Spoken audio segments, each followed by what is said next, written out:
25 বছর দেখতে দেখতে জীবনের 25টা বছর অতিবাহিত করে ফেললাম। চাওয়া পাওয়া, সুখ দুঃখ, কষ্ট, অবহেলা সব মিলিয়ে জীবন যেন এক রোমাঞ্চকর অধ্যায়। এক একটা বছর যেন একটা নতুন অধ্যায় নিয়ে আসে। সব মিলিয়ে শিখে যায় অনেক কিছু।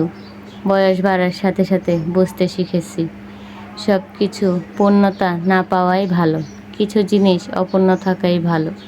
সেগুলো আমাদের জীবনের লক্ষ্য বুঝতে সাহায্য করে। বয়স বাড়ার সাথে সাথে চিন্তা পরিবর্তন স্বাভাবিক, তবে সব কিছুকে সঙ্গে নিয়ে জীবনের প্রতি মুহূর্তকে উপভোগ করা উচিত। জীবনের প্রতি মুহূর্তে নিজেকে ভালোবাসা ও ভালো রাখার দায়িত্ব তাই নিজেই নিয়েছি। সব মিলিয়ে জীবন যেন বেশ কেটে যাচ্ছে। দেখতে দেখতে 25টা